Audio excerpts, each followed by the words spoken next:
Shalom Bapak Ibu Saudara, kita bersyukur untuk kesetiaan dan kebaikan Tuhan sepanjang minggu ini. Tahun 2021, gereja kita memasuki tahun pembaharuan dan percepatan. Pastikan kita tetap hidup dalam jalan Tuhan dan kehendak-Nya. Bagi saudara yang rindu didoakan dan membutuhkan pelayanan konseling, baptisan, pemberkatan nikah, kedukaan, dan rindu bergabung dalam komunitas rukun, serta membutuhkan saran medis, saudara dapat menghubungi layanan hotline GBI Philadelphia Blessing Family melalui chat di nomor WhatsApp berikut ini. Tim profetik dan tim dokter gereja kita siap melayani saudara. Persembahan yang kita bawa ke rumah Tuhan merupakan bagian dari ibadah dan penyembahan kita. Untuk itu, bawalah persembahan yang terbaik kepada Tuhan. Saudara dapat melakukan transfer bank melalui mobile banking atau internet banking ke nomor rekening berikut ini. Untuk pelayanan bagi generasi muda, gereja kita telah menyediakan komunitas bagi kids, teens, youth, dan profesional. Doa dan harapan kami, anak-anak saudara bisa bertumbuh dalam takut akan Tuhan. Dapatkan info selengkapnya melalui akun sosial media berikut ini. Jangan lupa like, share, dan subscribe YouTube channel Media Pustaka Berkat agar saudara tidak ketinggalan informasi dan jadwal ibadah gereja kita. Kiranya jemaat Tuhan terus bertumbuh dalam kasih dan kemurahan-Nya. Saatnya saya pamit undur diri. Terima kasih untuk perhatian seluruh jemaat. Tuhan Yesus memberkati.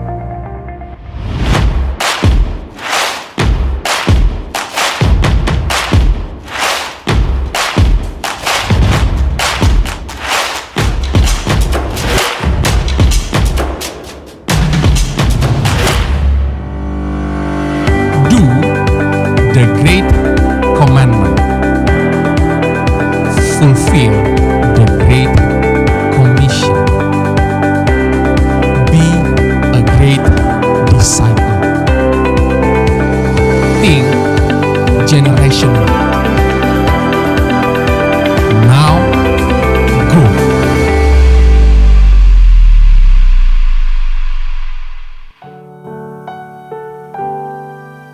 Kami merindukan Engkau, Roh Kudus, hadir di sini, memenuhi kami, Tuhan.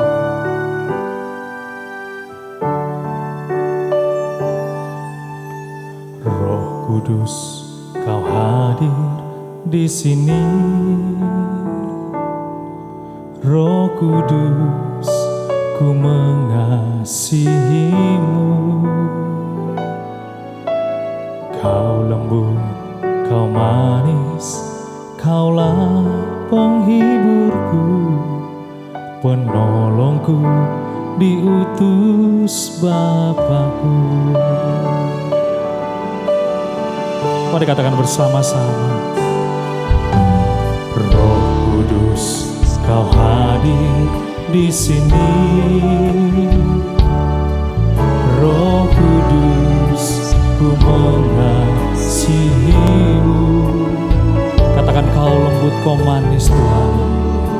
Kau manis, Kaulah penghiburku, penolongku, diutus Bapakku. Ku buka hati untuk Roh-Mu, Tuhan. Ku buka hati menyembah-Mu, Yesus.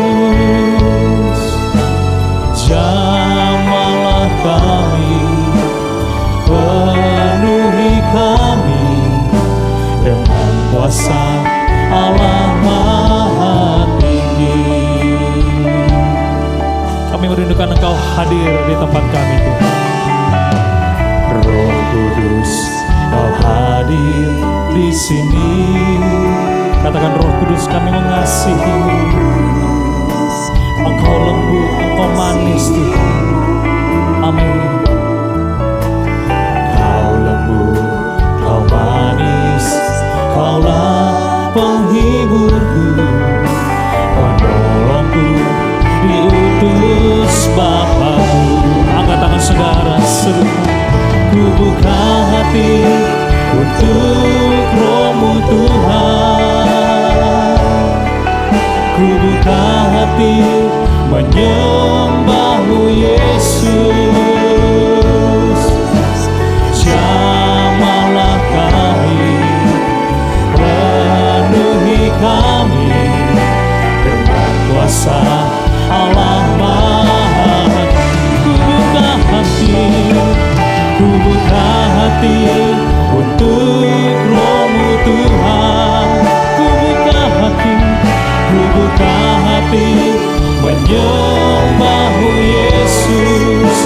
Jamah setiap kami, jamahlah kami, penuhi kami dengan kuasa Allah Maha Tinggi. Mari yang membuka hati untuk Roh Kudus, angkat tangan saudara. Ku buka hati untuk Roh-Mu Tuhan. Ku buka hati menyembahmu Yesus. Jamahlah kami, penuhi kami dengan kuasa Allah Maha Tinggi. Mari bersama-sama kita bangkit berdiri, angkat tangan saudara. Ku buka hati untuk Roh-Mu Tuhan. Ku buka hati menyembahmu Yesus. Jamahlah kami, penuhi kami dengan kuasa Allah Maha Tinggi. Buka kedua tangan saudara, katakan, ku buka hati untuk Roh-Mu Tuhan. Ku buka hati menyembahmu Yesus. Jamahlah kami, penuhi kami dengan kuasa Allah Maha Tinggi. Katakan, jamahlah kami, jamahlah kami, penuhi kami dengan kuasa Allah Maha Tinggi. Sekali lagi, jamahlah kami, penuhi kami dengan kuasa Allah Maha Tinggi.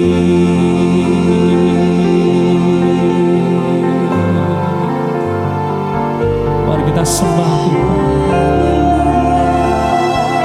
Perlahan-lahan kita sembah. Perlahan-lahan angkat wajah saudara menyembah Tuhan. Mari tinggikan,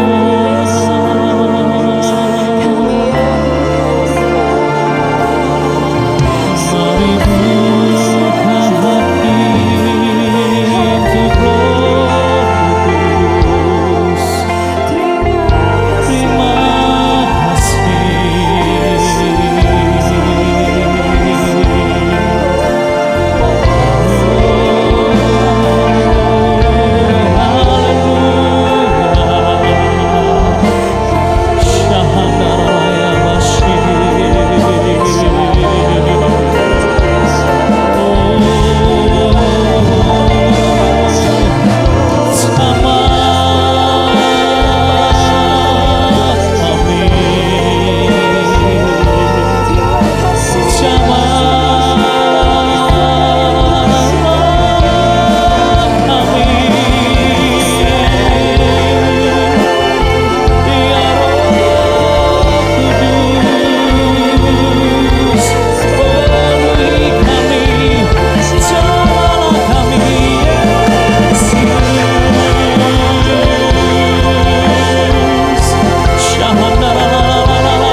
Kudus, hanya Engkau Allah di hidupku. Tiada yang lain, hanya Kau salah. Engkau Tuhan selamanya, Kau Tuhan Allah. Walau dunia semua bergoncang, Kau tak berubah, Kau tak berubah, Kau tetap Allah. Kau tetap Allah. Kau tetap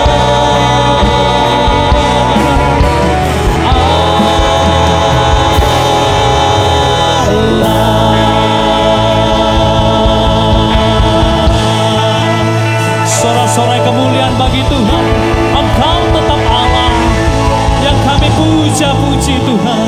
Syukur kami naikkan di hadapan-Mu di dalam nama Tuhan Yesus, bersama-sama serukan amin. Sekali lagi tepuk tangan dan sorak-sorai bagi Tuhan. Mazmur 150, biar segala yang bernapas memuji Tuhan. Haleluya.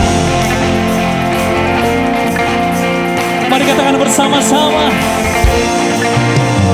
Biar segala yang bernapas memuji nama-Mu Tuhan, sebab nama-Mu besar, sebab nama-Mu mulia. Biar segala yang bernapas memuji nama-Mu Tuhan. Yesuslah Tuhan, Yesuslah Raja, segala raja. Biar segala yang bernafas memuji nama-Mu Tuhan, sebab nama-Mu, haleluya, sebab nama-Mu mulia. Biar segala yang bernafas memuji nama-Mu Tuhan.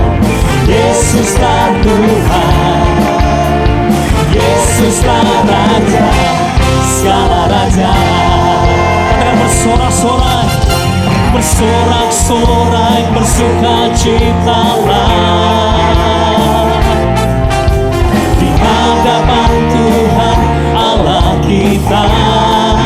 Biar segala, biar yang bernafas memuji Dia bersama. Pujian dengan tarian, dengan nyanyian, kita semua datang memuji Dia,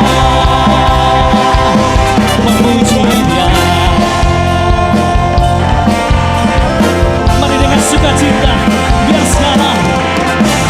segala yang bernafas memuji nama-Mu Tuhan, sebab nama-Mu besar, amin, sebab nama-Mu mulia. Biar segala yang bernafas amin. Yesuslah Tuhan, Yesuslah Raja, segala raja. Angkat tangan saudara, surga sorak-sorai, bersukacitalah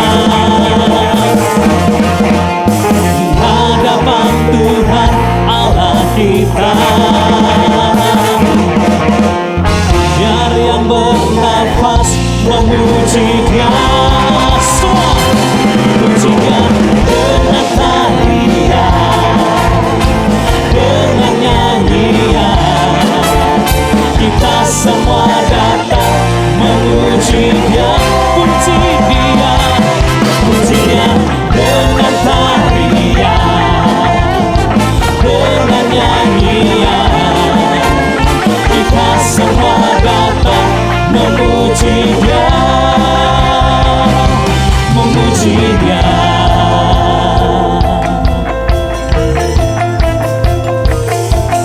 memuji Dia dengan tarian,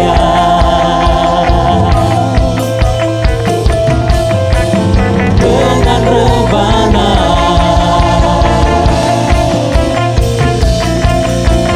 dengan gamelan,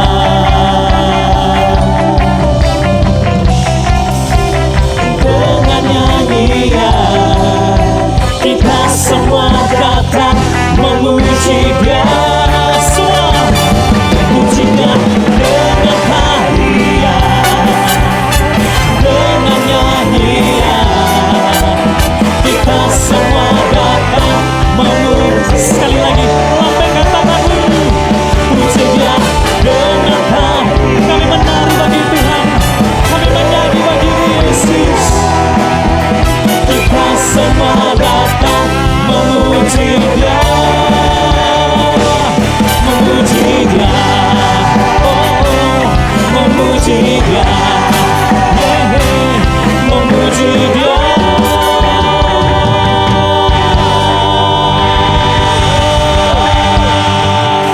Sorak-sorai tepuk tangan yang paling dahsyat meriah bagi Tuhan. Haleluya. Bapak Ibu jemaat bisa duduk kembali tetap dalam hadirat Tuhan. Kami akan terbang tinggi bagai Raja Wali, mengatasi setiap persoalan, permasalahan kami Tuhan. Terima kasih Tuhan Yesus. Ku kan terbang tinggi bagai Raja Wali, di atas segala persoalan hidupku. Dan aku percaya saat ku bersama Dia, tiada yang mustahil bagi Dia.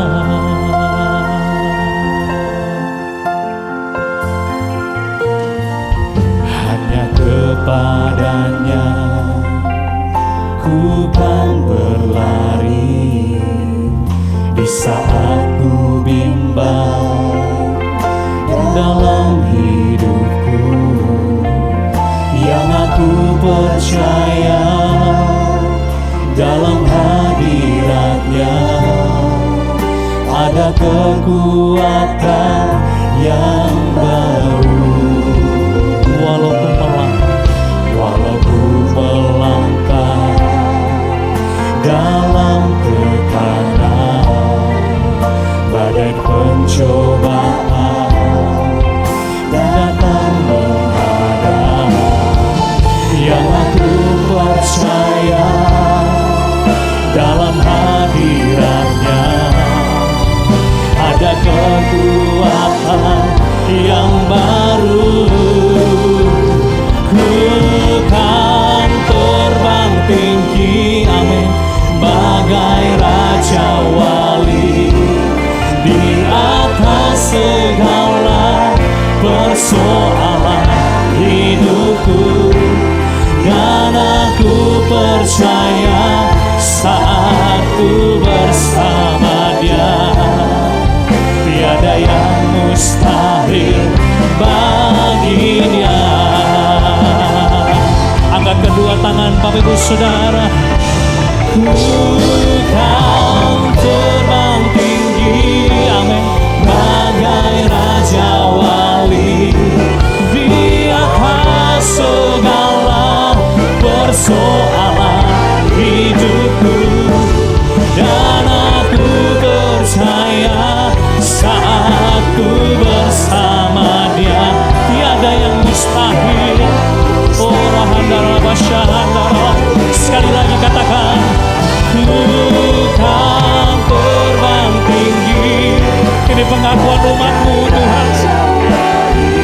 Kami sanggup mengatasi semua persoalan karena Engkau bersama dengan kami Tuhan. Haleluya. Saat ku bersama Dia, tiada yang mustahil bagi Dia. Oh, tiada yang mustahil bagi Dia.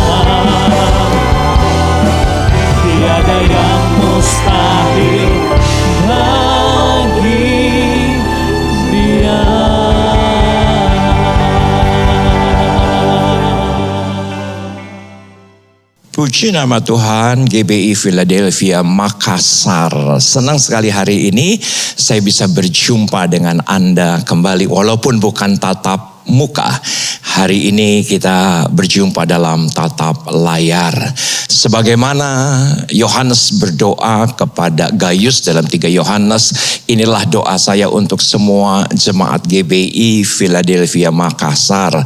Bahwa semua kita baik-baik saja, jiwa kita baik-baik saja, kita semua sehat-sehat saja. Mungkin ada di antara Anda yang berkata, Pak Pendeta, saya tidak terlalu baik. Saya baru kehilangan orang-orang yang saya kasihi. Mungkin ada di antara Anda berkata bahwa keadaan saya tidak terlalu baik. Karena situasi yang menurun, karena sedang isolasi mandiri, saya sedang bergejala ringan, saya baru kehilangan pekerjaan. Saudaraku, ketahuilah bahwa kasih Tuhan tidak bisa dinilai dari keberadaan kehidupan kita. Kasih Bapa tidak bisa diukur bahwa keadaan kita tuh jadi parameter kasih Tuhan. Bahwa situasi hati kita jadi parameter kasih Tuhan. Saudaraku, kasih Tuhan tidak bisa dilihat sebagaimana kita melihat keberadaan kehidupan kita. Ini penting. Jadi saya berikan judul tema kita hari ini yaitu kembali kepada kasih Bapa. Saudaraku, dari Lukas pasal yang ke-15 kita berdoa. Bapa, terima kasih untuk hari yang Tuhan anugerahkan. Kami percaya Tuhan memberkati kami luar biasa karena kasih-Mu lebih besar daripada keberadaan kehidupan kami, lebih besar dibandingkan situasi hati kami. Nyatakan kemuliaan-Mu dalam ibadah tatap layar. Hari ini kami siap. Yang siap kita katakan amin. Puji nama Tuhan. Hari ini kita akan belajar dari Lukas pasal yang ke-15. Lukas pasal yang ke-15, LAI membagi dalam 3 perikop. Walaupun benang merahnya jelas, yaitu menemukan yang terhilang. Bahwa yang terhilang kembali didapatkan. Itu tema besar dari Lukas pasal yang ke-15. Perikop yang pertama adalah perumpamaan tentang domba yang hilang. Perikop yang kedua adalah perumpamaan tentang dirham yang hilang. Tetapi perikop yang ketiga, dan ini mendominasi Lukas pasal yang ke-15, adalah anak yang hilang. Tema besarnya sama. Kita langsung buka Alkitab kita akan lihat yaitu ayat yang ke-17. Terurai dari Lukas 15 ayat 11 hingga ayat yang ke-16. Yesus ketika itu memberikan sebuah perumpamaan. Bahwa ada seorang anak bungsu yang ayahnya masih hidup. Tetapi dia meminta warisan. Dan semua kita mengerti kelanjutan setelah anak bungsu itu mendapatkan warisan. Dia pergi, dia berfoya-foya, dia habiskan. Tapi ketika kelaparan tiba, di mana posisi anak bungsu itu berada, Alkitab dengan jelas berkata, anak bungsu ini harus sampai pada sebuah titik memakan ampas babi di kandang babi. Nah, turning point-nya ada di mana? Titik baliknya ada di mana? Kita di hari terakhir, saya yakin bahwa segala sesuatu Tuhan izinkan. Dan inilah sebuah kesempatan titik balik dalam kehidupan kita. Ayat yang ke-17, demikian firman Tuhan. Lalu ia menyadari keadaannya, katanya, betapa banyaknya orang upahan Bapakku yang berlimpah-limpah makanannya, tapi aku di sini mati kelaparan. Aku akan bangkit dan pergi kepada Bapakku dan berkata kepadanya, Bapa, aku telah berdosa terhadap sorga dan terhadap Bapa. Aku tidak layak lagi disebutkan anak Bapa. Jadikanlah aku sebagai salah seorang upahan Bapa. Posisi ketika 3 ayat ini dikatakan oleh si bungsu, saudaraku, posisinya ada di kandang babi. Yang tentunya setiap perkataan dari 3 ayat tadi bukan disampaikan si anak bungsu kepada pengurus kandang babi, bahkan pastinya bukan kepada babi, tetapi yang ia katakan ini dia sedang berkata-kata dengan dirinya sendiri. Nah, inilah self counseling, inilah self restoration, inilah self revival, inilah self breakthrough. Ternyata saudaraku, pemulihan, terobosan, kemenangan, kesembuhan bahkan itu dimulai dari dalam diri kita sendiri. Karena saya selalu berkata bahwa Tuhan kita bukan Tuhan yang jauh. Walaupun ada yang berkata Tuhan kita sejauh doa, tapi saya beranikan diri berkata bahwa justru Tuhan kita sedekat doa kita. Damai sejahtera itu sedekat nafas kita. Kenapa? Karena Tuhan kita bukan ada di sana, tapi di sini. Tuhan kita bukan ada di tahta, betul demikian adanya, tapi lebih daripada segalanya, oleh karena perjanjian baru, oleh karena anugerahnya, Tuhan kita ada di sini. Ketika kita sedang berkata-kata dengan diri kita sendiri, sesungguhnya self healing sedang terjadi. Sesungguhnya self restoration terjadi. Sesungguhnya self revival sedang terjadi. Karena apa saja yang kita katakan, Alkitab dengan jelas berkata, satu kali kelak harus dipertanggungjawabkan di hadapan Tuhan. Dan biarlah apa saja yang kita katakan itu yang membangun. Apa saja yang kita katakan itu yang menguatkan imunitas. Apa saja yang kita katakan itu yang memberikan kepada kita pengharapan. Karena ketika kita berkata kepada diri kita sendiri, sesuatu terjadi. Masih ingat ketika itu Tuhan Yesus sedang menuju ke rumah Yairus, Alkitab dengan jelas berkata, ternyata di antara rombongan besar tersebut ada seorang wanita, tradisi menyebutkan namanya adalah Veronica, berkata dalam hatinya, asalku jamah saja aku sembuh. Saudaraku, Alkitab dengan jelas berkata ia sedang berkata dalam hatinya. Dalam istilah umum ini disebutkan sebagai self-talk. Ternyata seseorang berbicara dengan dirinya sendiri dalam satu hari diteliti itu minimal 20.000 kali. Ketika dalam keadaan panik bisa melompat menjadi 60.000 kali. Nah, dari puluhan ribu kata-kata yang kita katakan kepada diri kita sendiri, karena sesungguhnya yang paling sering berbicara dengan diri kita sendiri. Yang paling sering berdiskusi dengan diri kita sendiri. Yang paling sering berdialog dengan diri kita sendiri. Nah, ketika seseorang self-talk, berdiskusi dengan dirinya, menyatakan pendapatnya kepada dirinya, hanya 5% yang disadari, 95% tidak disadari. Nah, ternyata penelitian mengatakan dari puluhan ribu seseorang berkata-kata dengan dirinya sendiri, hanya 20% yang konstruktif, 20% yang membangun, 20% yang menguatkan, sedangkan 80% dari sekian puluh ribu kata-kata kepada dirinya itu destruktif. 80% menghancurkan, 80% menghina, 80% negatif. Saya berdoa agar setiap kata yang keluar dari hati kita sendiri, bukan hanya sekedar verbal tapi juga non verbal, itu yang membangun. Karena dari sini kita melihat satu urutan, ketika kita berbicara dengan diri kita sendiri, itu akan masuk dalam pikiran bawah sadar.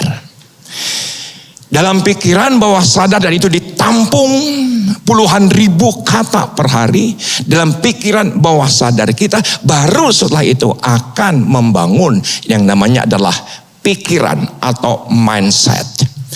Setelah dari pikiran bawah sadar menjadi pikiran atau mindset, baru akan lahir tindakan. Dan setelah tindakan yang berulang kali akan menjadikan sebuah kebiasaan. Dan setelah menjadi kebiasaan itu akan menjadi iman.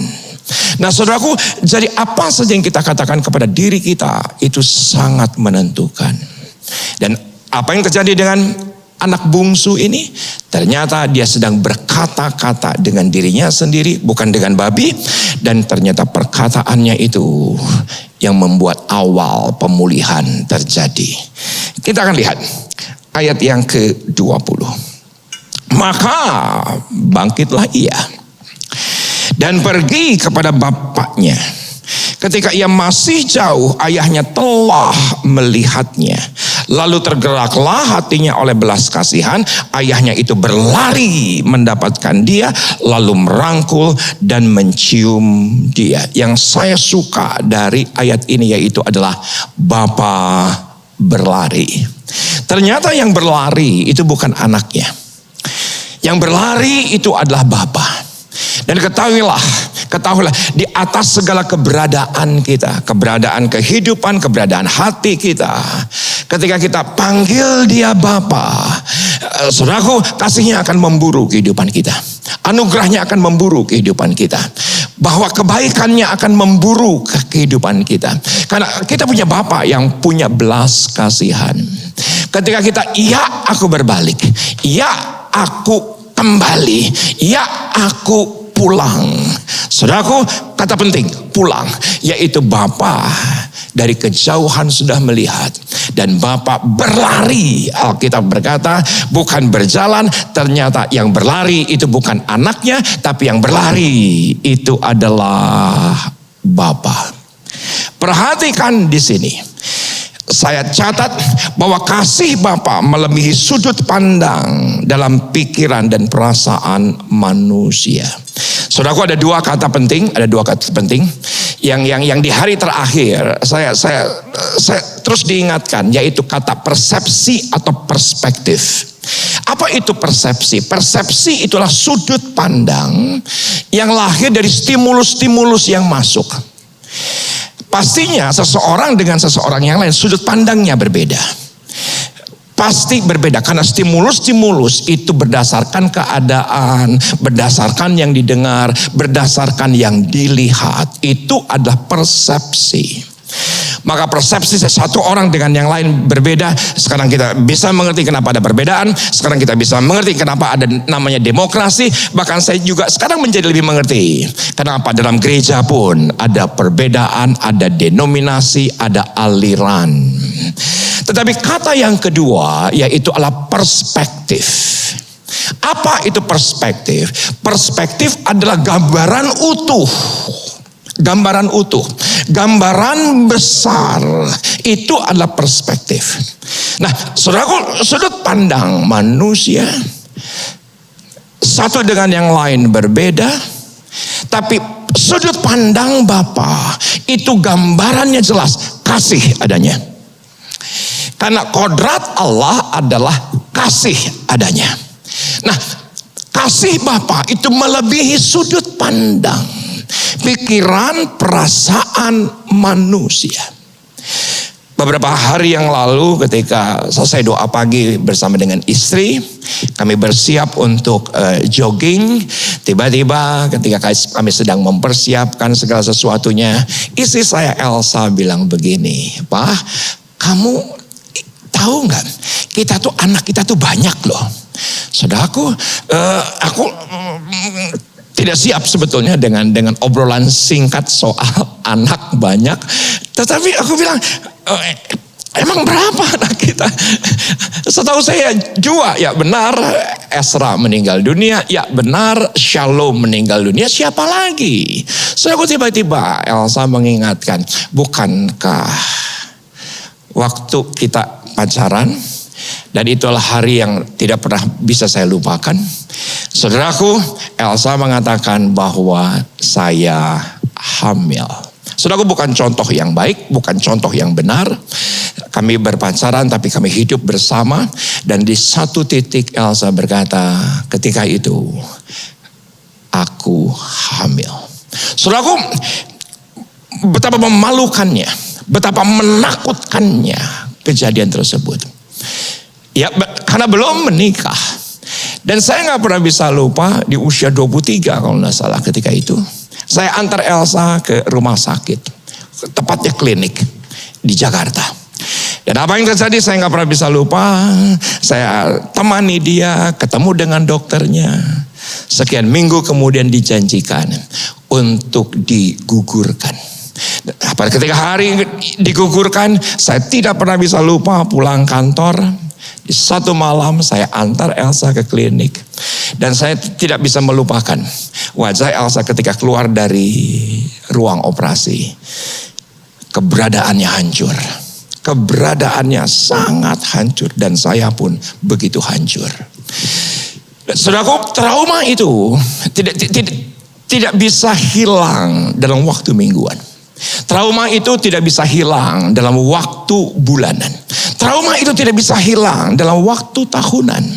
Saudaraku, trauma itu mengingat.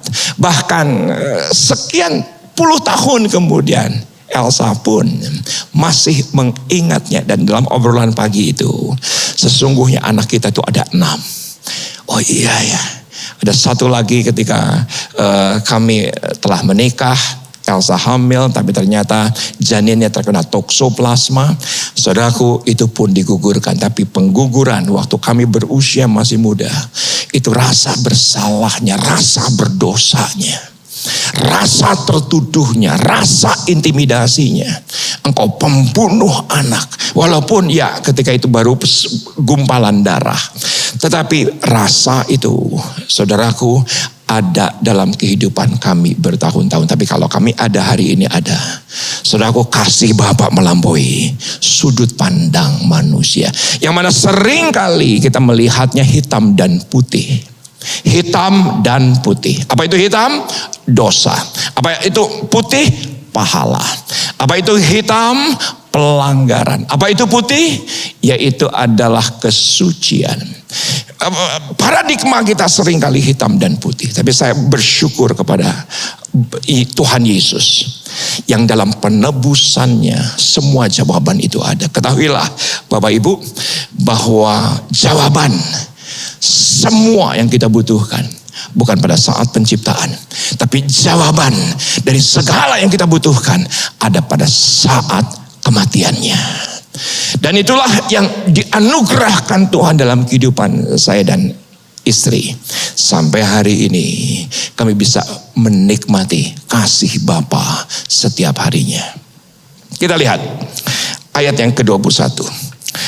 Kata anak itu kepadanya, Bapa, aku telah berdosa. Terhadap sorga dan terhadap Bapa, aku tidak layak lagi disebutkan anak Bapa. Saudaraku, inilah yang sering kali ketika kita mau kembali, apakah saya layak? Ketika kita mau pulang, apakah Tuhan menerima saya? Mungkin Anda tertolak, mungkin Anda terhilang, mungkin Anda banyak hal yang hilang dalam kehidupan kita. Saudaraku, damai sejahtera sedang hilang, sukacita sedang hilang, ketenangan sedang hilang. Tetapi ketika kita kembali kepada kasih-Nya, ada keraguan. Ketahuilah, kita karena masih dalam paradigma perjanjian lama. Paradigma perjanjian lama hitam dan putih. Selalu demikian. Tetapi kita punya Tuhan bukan Tuhan yang hitam putih.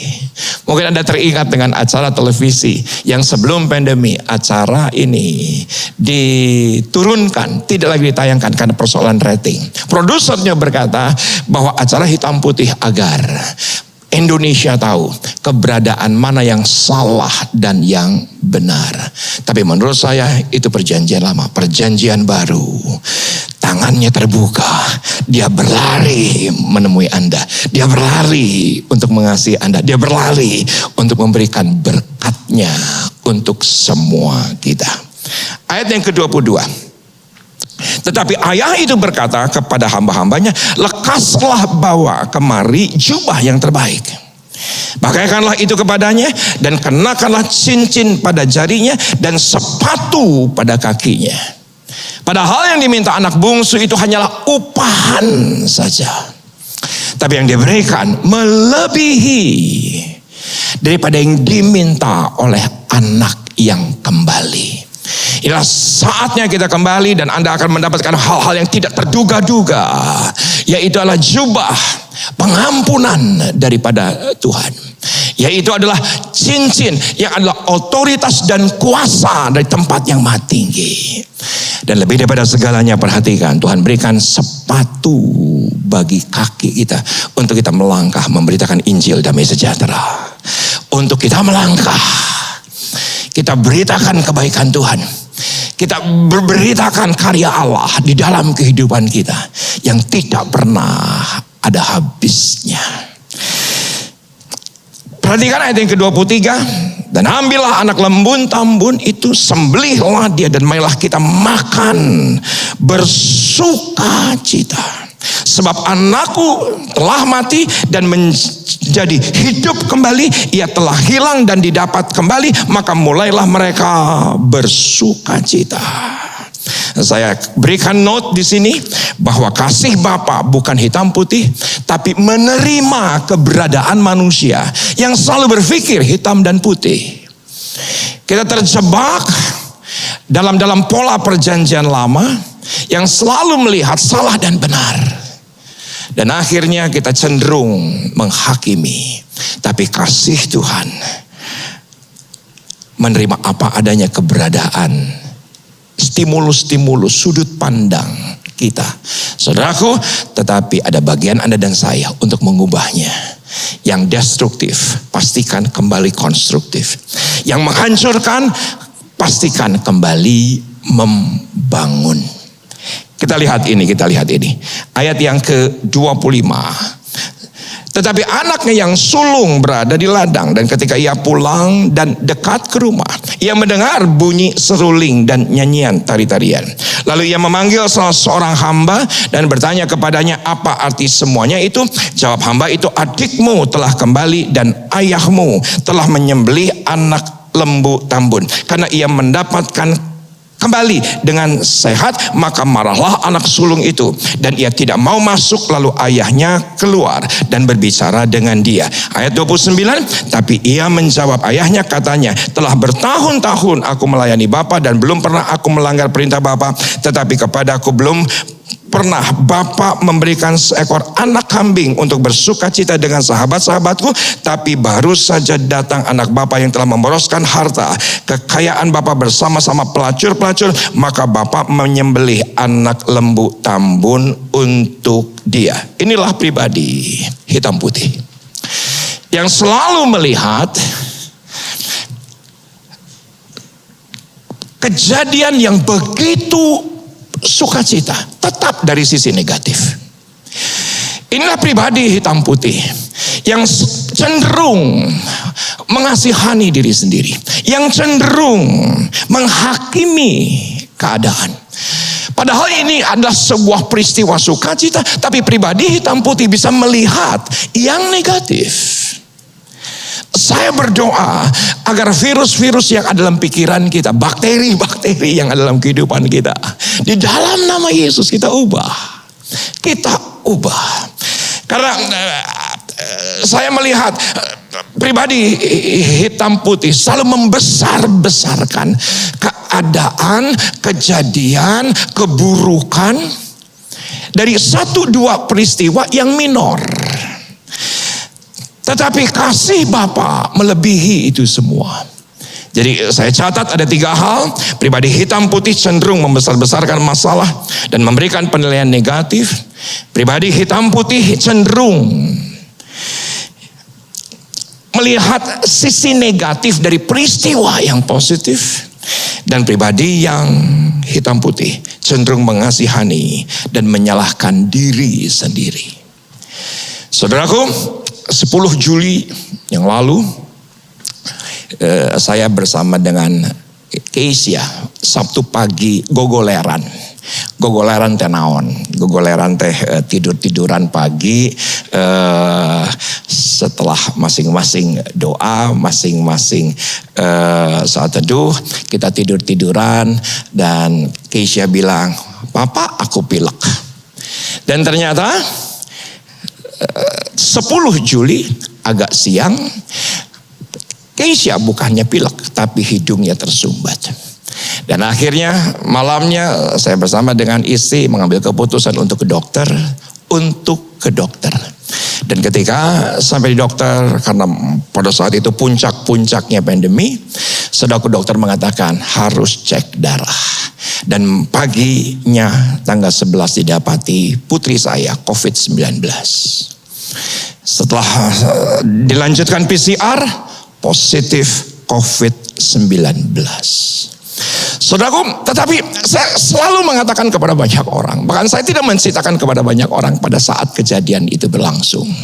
Karena saya cuma berpikir, saudara, itu anak cuman pilek. Ya betul, besoknya hilang penciuman. Ya betul, besoknya hilang rasa. Tetapi saya tetap melihat bahwa peristiwa itu bukan dari, wah saya sedang dikutuk gitu kan. Wah saya sedang dalam pelanggaran berat begitu. Wah saya sedang dosa besar begitu. Semua Tuhan izinkan untuk mendatangkan kebaikan. Semua Tuhan izinkan untuk justru kita mengalami satu kasih Bapa yang lebih daripada segalanya. Keisha sudah kembali sehat, sudah kembali produktif. Tapi dari peristiwa itu saya tetap belajar bahwa saya tidak mau menjadi pribadi yang hitam putih. Karena kasih Tuhan melebihi keberadaan hitam putih dalam kehidupan kita. Saya tutup di sini. Ayat 31 dan 32. Kata ayahnya kepadanya, anakku, engkau selalu bersama-sama dengan aku dan segala kepunyaanku adalah kepunyaanmu. Kita patut bersuka cita dan bergembira karena adikmu telah mati dan menjadi hidup kembali. Ia telah hilang dan didapati kembali. Di atas semua tindakan, perasaan, pikiran yang berdosa, yang hitam putih, Tuhan sangat suka dengan pertobatan. Tuhan sangat menyukai ketika kita kembali pulang. Tuhan sangat menginginkan ketika kita berpaling dan kembali kepada Bapa. Dia sangat suka. Walaupun anaknya berkata upahan pun jadi. Tetapi dia berikan cincin, dia berikan jubah, dia berikan sepatu, dan dia berikan pesta. Dan saya berdoa pesta ada di setiap hidup kita hari ini. Kita berdoa. Bapa, kami mengucap syukur untuk belajar hari ini.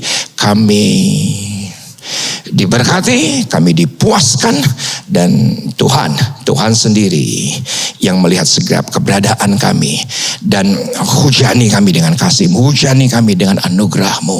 Dan kami tahu ketika kami mengangkat tangan saat ini dan berkata, Bapa, Engkau berlari menghampiri kami dengan membawa anugerah, kasih karunia, kemenangan, dan kesembuhan. Kami diberkati, sama-sama yang diberkati. Kita katakan amin. Selain dikasih oleh Tuhan, mari saja kita berdiri bersama-sama sebelum kita akhiri ibadah kita. Kita bersyukur untuk firman hari ini menjadi rema, supaya kita senantiasa dibaharui, khususnya kasih kita kepada Tuhan. Seperti Tuhan sudah melimpahi kita dengan kasih anugerah yang luar biasa. Mari kita nyanyikan pujian ini. Datang Tuhan,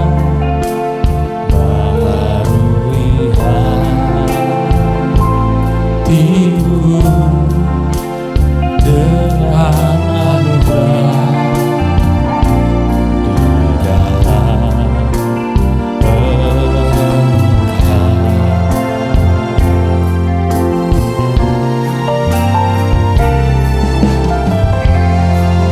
Tahu Tuhan segala kelemahanku telah dihapuskan oleh kuasa kasih-Mu. Mari bersama-sama katakan, kasih-Mu melingkupi hidupku.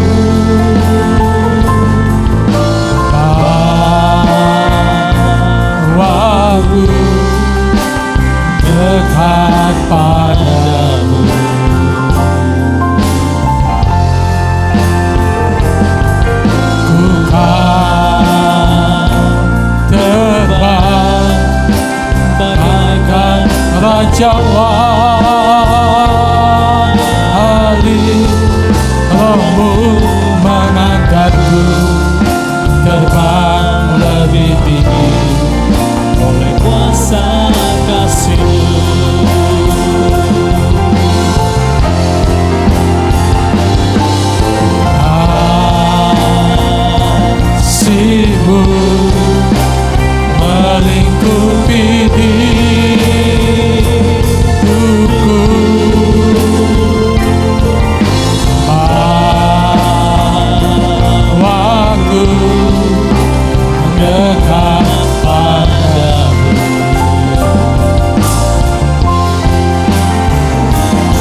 mengangkatku terbang lebih tinggi oleh kuasa kasih-Mu.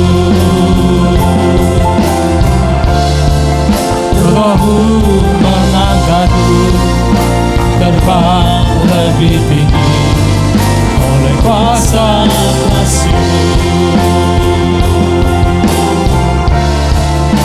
Roh-Mu mengangkatku terbang lebih tinggi oleh kuasa kasih-Mu. Haleluya, haleluya. Kori alabashema, kori alabashema, kori alabashema. Yahanda laba, kori alabashahanda laba. Biar setiap kami Tuhan bersyukur hari ini untuk setiap firman yang sudah kami terima, memberkati hamba-Mu yang sudah menjadi saluran berkat. Kau terus pakai lebih heran lagi untuk kemuliaan-Mu Tuhan. Kami juga senantiasa diingatkan supaya kami belajar untuk memberkasih kami kepada Tuhan seperti Tuhan sudah lebih dahulu mengasihi kami. Terima kasih Bapa, biar kami praktekkan kehidupan seperti apa yang firman Tuhan katakan. Memberkati setiap pribadi yang sudah melayani hari ini, yang beribadah hari ini, diberkati oleh Tuhan dengan berkat yang terbaik. Memberkati pribadi, keluarga, kesehatan, keuangan, pekerjaan, kesaksian hidup, bahkan persembahan-persembahan umat-Mu diberkati oleh Tuhan.